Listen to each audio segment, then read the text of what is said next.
भोपाल में उच्च एवं माध्यमिक शिक्षक भर्ती पिछले 4 वर्ष से बड़े ही धीमी गति से चल रही है। उसमें भी चयन सूची में बार-बार नामों की पुनरावृत्ति देखी जा रही है।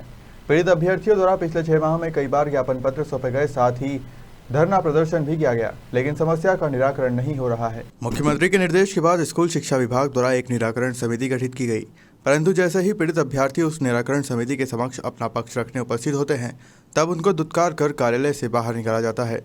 आज पुनः अभ्यर्थियों ने विरोध प्रदर्शन किया और जमकर नारेबाजी करते हुए चयन सूची में नामों की पुनरावृत्ति पर रोक लगाने के साथ साथ रिक्त पदों में वृद्धि की मांग की है। प्रदर्शन करने के पहले स्कूल शिक्षा विभाग के साथ साथ जनजातीय कार्य विभाग के आयुक्त एवं प्रमुख सचिव के नाम ज्ञापन भी सौंपा है। अभ्यर्थियों ने बताया कि शिक्षक भर्ती 2018 में स्कूल शिक्षा एवं जनजातीय विभाग से एक ही अभ्यर्थी का नाम बार बार चयन सूची में सम्मिलित किया जा रहा है, जिससे अन्य पात्र अभ्यर्थियों का नुकसान हो रहा है।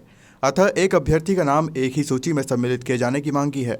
जी, आप किन मांगों को लेकर आज आप लोक शिक्षण संस्थान आए? सर, हम लोग रसायन शास्त्र के अभ्यर्थी हैं। हमें पहले नियुक्ति प्रदान कर दी गई थी। कुछ इसमें से अब नियुक्ति प्राप्त अभ्यर्थी है और कुछ ऐसे हैं जिनको प्रतीक्षा सूची में सम्मिलित है। उन्हें यहाँ पर दोनों विभागों द्वारा कोई सुनवाई नहीं हो रही है। जो निराकरण समिति गठित की गई है वो भी हमारी समस्याओं को नहीं सुन रही और अभ्यावेदन बस आवक जावक में जमा करिए और जाइए, और ना ही पदों की पूर्ण भर्ती हुई है। पदों की संख्या बहुत कम है। हमारे विषय में 700 पोस्ट टोटल आई थी और उसमें से भी जो पोस्ट है ओबीसी की वो सबसे कम रही है। और साथ में ये रहा है सर कि जैसे हम लोग जो नाम पहले एक बार आ चुके हैं उन्हीं नामों का रिपीटिशन हो रहा है। नाम रिपीटिशन के कारण जो नीचे के अभ्यर्थी है उन्हें मौका नहीं मिल पा रहा है और ना ही नियुक्ति मिल पा रही है। अगर आपकी नहीं मांगे मानते हैं तो क्या करेंगे आप?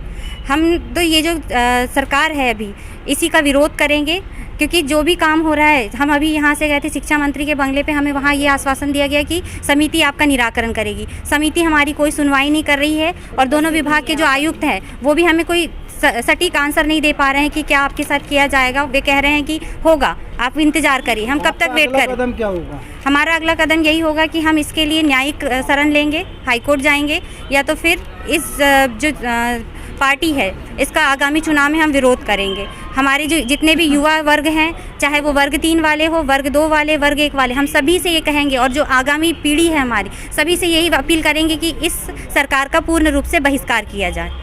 जी, आपका नाम बताइए। सर, मेरा नाम रंजीत चंदेल है और मैं रसायन शास्त्र उत्तीर्ण अभ्यर्थी हूँ। सर, किन मांगों को लेकर आप लोक शिक्षण संस्थान आए? सर, आज हम सभी रसायन शास्त्र उत्तीर्ण अभ्यर्थी दूर दूर अलग अलग जिलों से हम लोग यहाँ पर आए हुए हैं। सर, सबसे पहले सर हमारी समस्या यह है सर कि रसायन शास्त्र जैसे महत्वपूर्ण विषय को उपेक्षित रखा गया है सर, और सेकंड काउंसिलिंग में केवल 3000 पदों में से लगभग केवल 50 पद स्वीकृत किए गए हैं। दूसरी बात सर ये कि डीपीआई के प्रथम काउंसिलिंग में लगभग ओबीसी वर्ग के 25 पोस्ट अभी भी खाली रह गई ओबीसी की, लेकिन विभाग इस बारे में बिल्कुल संज्ञान नहीं ले रहा है। उसका कहना यह है कि पुराने पद लैप्स कर दिए गए हैं। और हम सर ओबीसी के समस्त अभ्यर्थी सर्वप्रथम लोग शिक्षा मंत्री के पास गए, जहां शिक्षा मंत्री के पीए द्वारा हमें यह बोल दिया गया कि जो भी आपकी मांगे हैं या जो भी आपकी समस्याएं हैं उनका निराकरण 3 सदस्यीय समिति करेगी।